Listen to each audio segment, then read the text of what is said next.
Shalom, shalom, shalom. Zambe apambola bino. Nazo tondi bino batu boza kolanda ngai. Que mon Dieu vous bénisse richement. S'il te plaît, accorde-moi juste quelques minutes. J'aimerais parler de la part de Dieu. Je ne sais pas pourquoi Dieu m'a mis ce message au cœur. Mais toi qui es en train de me suivre, quel que soit sur WhatsApp, quel que soit sur Facebook, quel que soit sur YouTube, j'aimerais te dire que c'est Dieu qui est en train de te parler. J'avais envie ce matin qu'on puisse parler sur la masturbation. Je ne sais pas la vie dont tu es en train de mener, mais peut-être que tu es en train de vivre dans la masturbation et tu crois que c'est quelque chose de normal. Toi qui es une fille servante de Dieu ou une sœur de Dieu, tu t'appelles que tu es chrétienne. Toi qui es un serviteur de Dieu ou un frère, tu t'appelles que tu es chrétien. J'aimerais te dire ce matin que cette vie-là, c'est une vie mauvaise. Car ça détruit beaucoup de peuples de Dieu aujourd'hui. Vous savez, beaucoup veulent que Dieu puisse le bénir. Beaucoup demandent à ce que Dieu puisse les accorder le mariage. Beaucoup demandent à ce que Dieu puisse les élever. Beaucoup demandent une nouvelle vie avec Dieu. Mais ils ne veulent pas abandonner la vie de la masturbation. Et beaucoup ont pour idée qu'au lieu de coucher avec une femme physiquement, ils préfèrent se masturber parce qu'avec ça, il peut se détendre et faire passer toutes ses idées. Mais j'aimerais te dire que tu es dans l'ignorance. La Bible nous dit que mon peuple périt par manque de la connaissance. Aujourd'hui, Dieu m'avait mis quelque chose dans le cœur. Et je suis venu te dire que tu dois abandonner ces comportements-là. Car la Bible nous dit que votre corps est le temple du Saint-Esprit. Et quand la Bible parle de cela, tu es censé de veiller à ton corps, afin que ton corps ne soit pas souillé. Mais qu'est-ce que je vois aujourd'hui?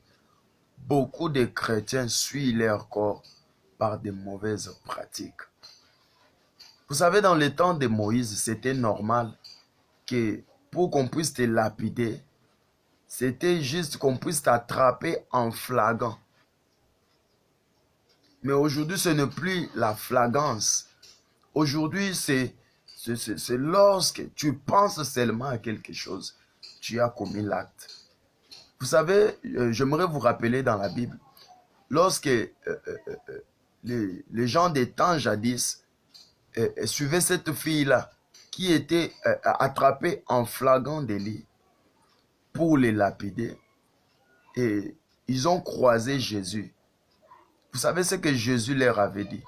Jésus a dit que celui qui n'a jamais péché jette la première pierre. C'était Jésus-Christ lui-même qui était la justice que les gens ne reconnaissaient pas. Jésus a dit à cette femme, vas-y et ne pêche plus. J'aimerais te dire, toi qui es en train de suivre cette petite vidéo, que peut-être que tu m'as écouté aujourd'hui. Et laisse-moi te dire que personne ne te condamne encore. Que cette vidéo puisse te ramener à changer ta vie. Que cette petite vidéo puisse te ramener à réconcilier avec Dieu. Peut-être que tu ne savais pas ce que tu fais, mais j'aimerais te dire que tu étais dans le péché. Tu n'es pas obligé d'essuyer ton corps.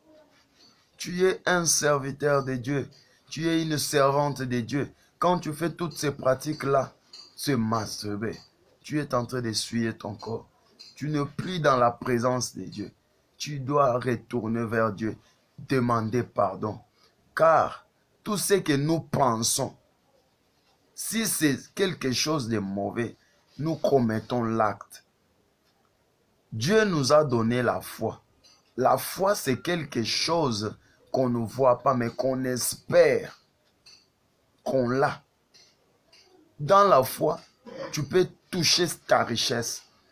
Par la foi, tu peux toucher ton élévation. Et raisonne un peu, mon frère.